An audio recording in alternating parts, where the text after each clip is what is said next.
Tiani Montavita. Bonjour. Vous n'êtes plus à présenter à l'opinion publique, puisque vous avez fait une grande chose l'année passée à la vie politique congolaise. Mais avec vous, nous allons nous entretenir autour de la xénophobie qui se passe en Afrique du Sud. C'est l'information qui domine en fait les unes de l'actualité. Les Congolais, tous les Africains vivant en Afrique du Sud, les immigrés généralement, sont les cibles des attaques des autochtones par rapport à cette approche qui est faite les Sud-Africains.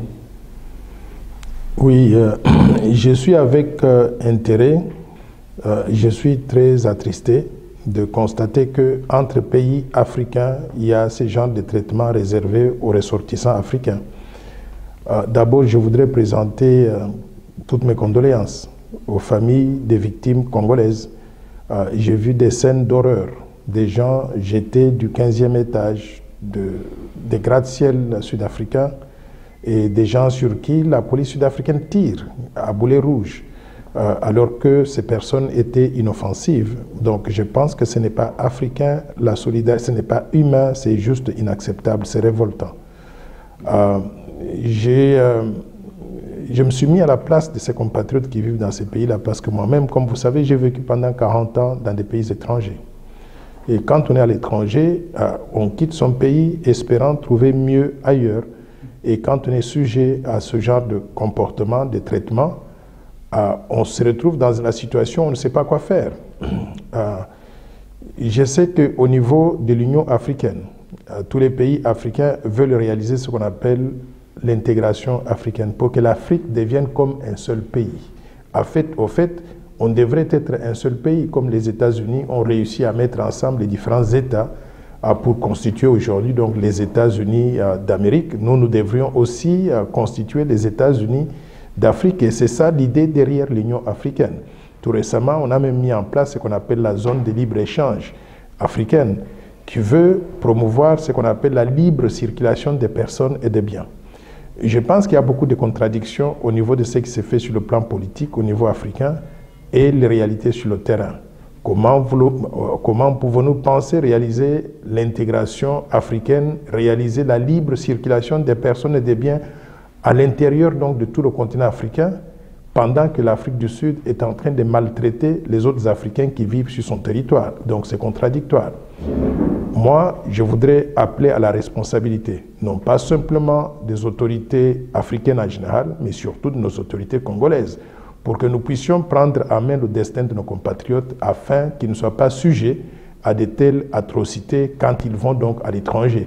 Qu'on crée des bonnes conditions de vie, qu'on crée des conditions de travail en République démocratique du Congo, et les Congolais ne soient pas forcés d'aller se rapatrier donc à l'étranger, de vivre dans des conditions inhumaines où ils sont maltraités, tués, traités comme des singes, alors que nous avons un grand pays qui peut leur offrir tout ce qu'ils peuvent vouloir trouver donc à l'étranger. Est-ce que cela n'est pas de leur droit les autochtones qui revendiquent que les étrangers mènent une vie meilleure que eux-mêmes les autochtones?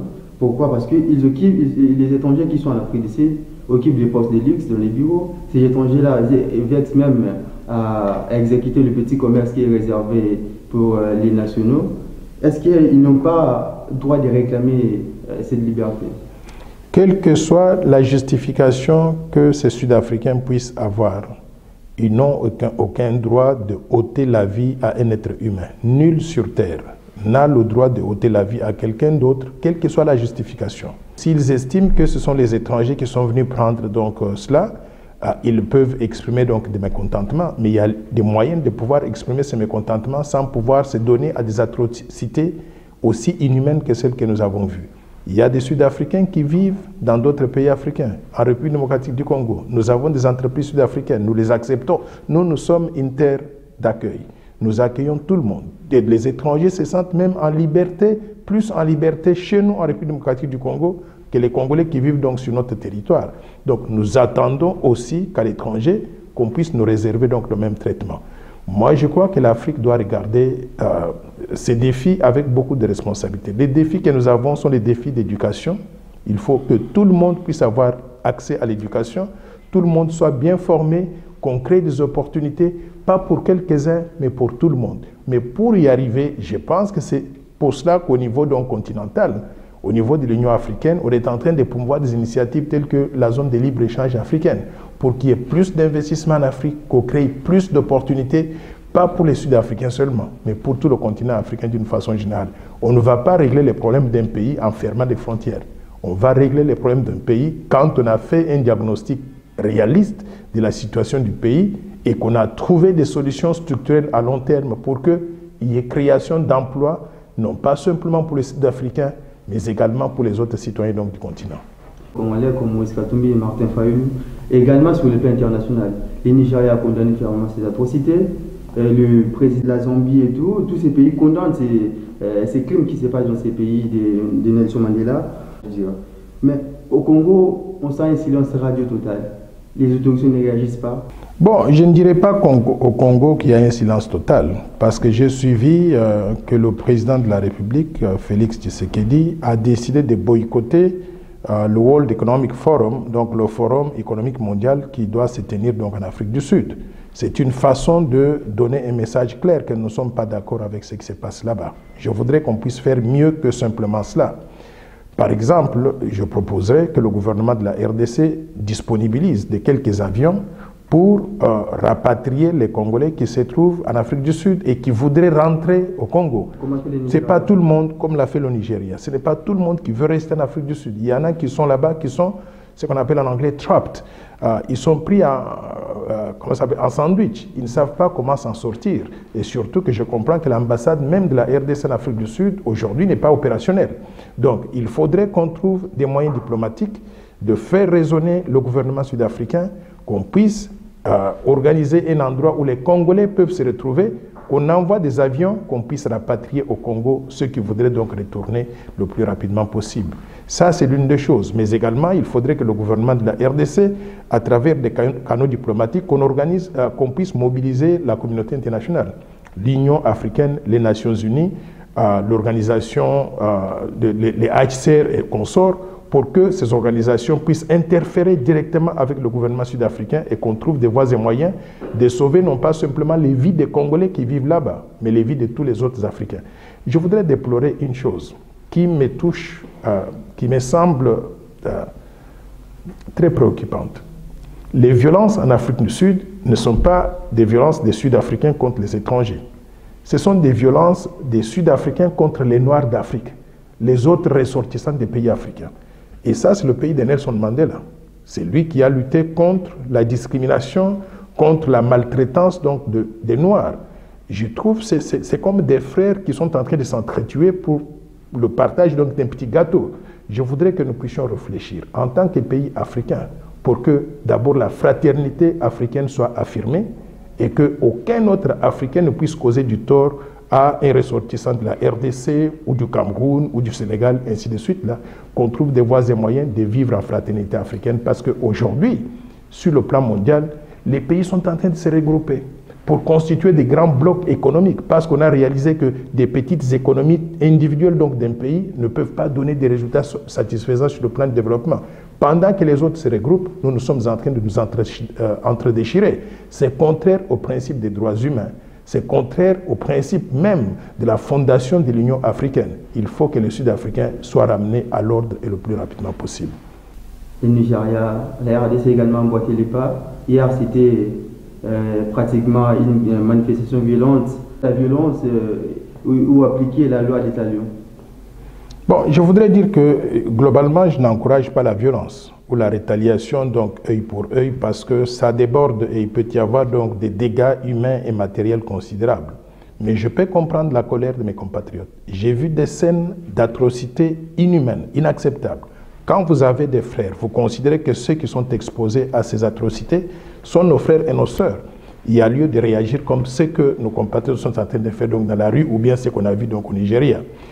Mais je voudrais aussi donc dire qu'il ne faut pas que les Congolais considèrent que nous sommes une dépendance de l'économie sud-africaine et que nous ne pouvons pas survivre sans l'Afrique du Sud.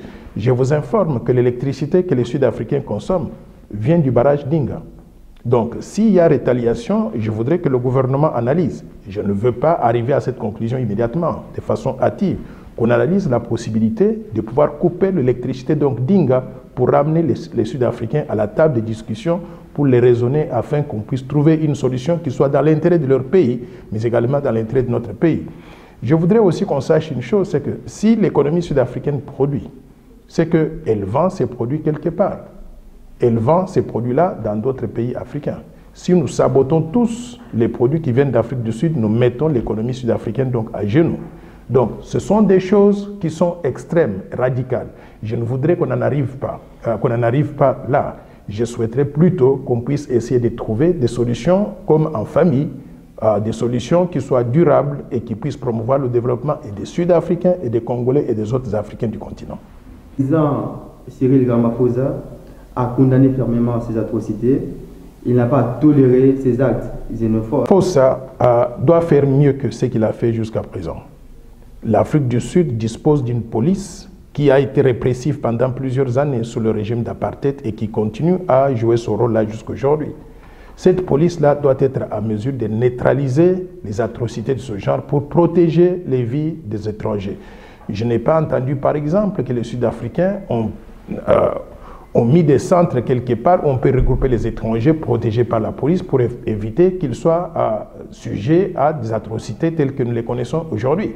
Donc, je pense que le président Cyril Ramaphosa doit faire mieux que juste une simple déclaration. Il doit passer à la télévision tous les jours, appeler le peuple sud-africain à arrêter immédiatement. Il doit faire comme Julius Malema, ce leader au Parlement, un leader de l'opposition, qui a pris position très clairement en disant que l'Afrique du Sud a été bâtie avec la participation des étrangers et que la lutte contre l'apartheid n'a réussi qu'avec la collaboration et la participation d'autres pays africains comme la République démocratique du Congo, la Tanzanie, la Zambie et consorts, qui avaient donné d'ailleurs droit d'asile aux Sud-Africains, les Thabo Mbeki, les Sissoulu et tous ces gens-là. Ils ont vécu dans d'autres pays africains. Moi, je me rappelle avec précision le discours de notre président de la République à l'époque, le général, le maréchal Mobutu Sese Seko. C'était en 1973, du haut de la tribune des Nations Unies, où il a pris des risques sur notre pays, au point de se mettre le monde entier sur le dos. Pourquoi? Parce qu'il réclamait qu'on puisse mettre fin au régime d'apartheid qui maltraitait donc les Noirs en Afrique du Sud au profit donc des Blancs. Donc nous avons défendu les Sud-Africains. Il faut aujourd'hui qu'ils réalisent que l'Afrique du Sud telle qu'elle est aujourd'hui, c'est le fruit non pas simplement du travail des Sud-Africains, mais aussi le fruit du travail des autres pays africains. Il faut que nous puissions vivre ensemble en toute fraternité pour que nous puissions avoir la paix en Afrique du Sud, la paix au Congo, la paix dans d'autres pays africains. C'est comme ça que le continent africain, d'une façon générale, pourra se développer au profit de tout le peuple africain. Vous avez combattu du côté de Martin Fayulu, Félix Tshisekedi qui est aujourd'hui président. Mais aussi c'était pendant votre quinquennat que ces actes, que ces massacres s'est passé. Qu'allez-vous faire? Bon, je voudrais déjà dire que ce que le président Félix Tshisekedi a fait et qui n'est pas négligeable de pouvoir boycotter la participation au World Economic Forum en Afrique du Sud, c'est quelque chose donc à saluer et j'aurais fait aussi cela. Mais je pourrais peut-être aller plus loin que ça. J'aurais mis en place une cellule de crise pour gérer cette situation à la minute, pour déterminer ce qu'il faut faire avec nos compatriotes qui sont donc là-bas, pour sauver donc les vies de plusieurs. J'aurais envoyé mobiliser des avions et des moyens financiers pour pouvoir ramener ceux qui veulent donc retourner.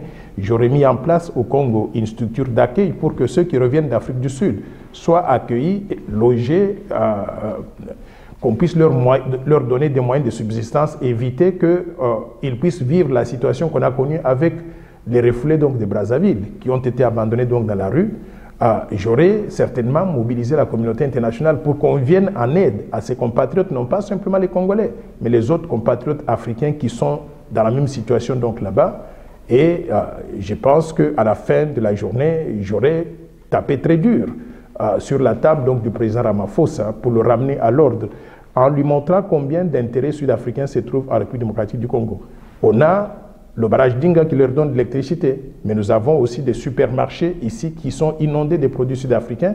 Nous avons des investissements sud-africains donc dans le domaine des mines, et je leur ai montré que si ces choses continuent, ils vont mettre en danger la continuité donc de ces investissements sud-africains donc dans notre pays. Et s'il faut donc y mettre fin, les arianiser ou les congoliser au profit des Congolais pour leur montrer que ce qu'ils font n'est pas du tout acceptable, j'irai jusqu'à ce niveau-là.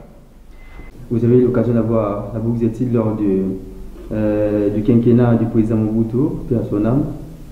Vous êtes revenu au Congo pour travailler à l'intérieur de votre pays. Donc, certainement, vous êtes nationaliste, vous êtes patriote.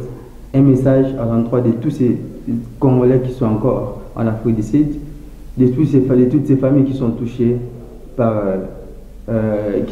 au trichement de leurs frères, de leurs enfants, de leurs papas et tout, qui sont victimes de ces massacres en Afrique du Sud, et ainsi pour ces Congolais qui pensent venger. Bon, j'appelle tout le monde au calme, mais à la vigilance, mais je les appelle aussi à être proactifs. Il ne faut pas attendre qu'une situation mauvaise vienne vous envahir avant que vous puissiez réagir. Je dirais aux familles qui sont éprouvées, donc qui sont en Afrique du Sud, je voudrais d'abord leur présenter toute ma sympathie et leur dire qu'il faudrait qu'on trouve des moyens pour ceux qui veulent revenir, de revenir au pays.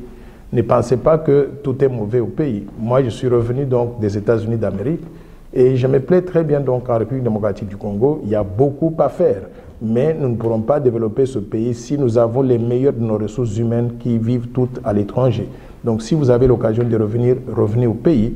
Mais je souhaite aussi que notre gouvernement crée des structures d'accueil pour permettre le retour de ceux qui sont dans la diaspora au pays. Parce que ces gens-là, ils ont été au contact avec les sociétés très avancées par rapport à la société congolaise, peuvent ramener des connaissances spécifiques dans des domaines bien précis et peuvent contribuer efficacement au développement du pays, tant en étant dans le domaine public et dans le secteur donc privé. Donc, je vous encourage à pouvoir envisager donc ce retour au pays pour ceux qui veulent rentrer. Mais ceux qui veulent donc rester, c'est tout à fait votre droit aussi. Il faut qu'on trouve des moyens pour que vous puissiez vivre en paix, en sécurité, là où vous avez choisi de vous établir comme étant votre lieu donc de résidence pendant le reste donc de votre vie.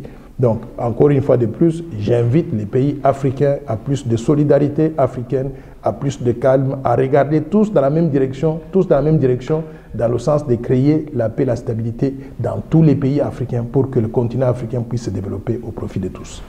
Glorieuse de ce grand personnage donc au niveau africain qui a pu, malgré les tortures, les atrocités, les menaces de la communauté africaine en Afrique du Sud, a su garder une vision claire de ce qu'il voulait réaliser. Qu'est-ce qu'il voulait réaliser? Il voulait réaliser la liberté du peuple africain, du peuple noir d'Afrique. Et il a su mobiliser tout le monde. Mobutu Sese Seko, Kenneth Kaunda, Julius Nyerere, Fidel Castro, tout le monde entier, il a pu les mobiliser pour arriver à obtenir la fin du régime d'apartheid. Donc c'est un personnage mythique que tous les Africains, on devrait donc honorer. Un exemple que nous devons donc suivre. Nous avons ici à la République démocratique du Congo une place dédiée à la mémoire de Nelson Mandela, qu'on appelle le Square ou bien le rond-point Nelson Mandela, qui se trouve, je pense, au croisement de Commandement, avenue Commandement et le boulevard du 30 juin.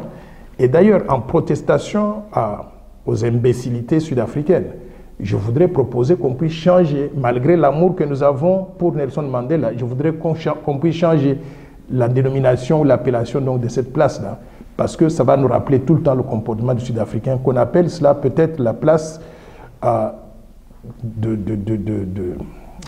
des victimes de la xénophobie. Comme ça va nous rappeler que nos compatriotes qui ont vécu dans des pays étrangers, l'Afrique du Sud, Congo-Brazzaville, l'Angola, ont été maltraités, ont été tués, massacrés, forcés même de revenir sans leur bien personnel en République démocratique du Congo, où ils se sont retrouvés donc dans la misère pendant les régimes donc de la dictature. Il faudrait que nous puissions avoir une place comme ça, débaptisée de cette façon, pour que nous puissions garder cela tout le temps en mémoire. Ça va amener le peuple congolais à réaliser qu'il faut construire la République démocratique du Congo, rebâtir la République démocratique du Congo et créer des opportunités pour tout le monde. Parce que si nous avons une République démocratique du Congo bien bâtie, bien construite, qui crée des opportunités pour tout le monde, il n'y aura pas de raison que les Congolais aillent vivre à l'extérieur, parce que notre pays, c'est un véritable paradis, qui n'attend que l'opportunité de devenir un réel paradis qui donne l'occasion de vivre correctement à tout le peuple congolais. Monsieur Noël Johnny, votre message sera transmis à la télévision. Je vous remercie.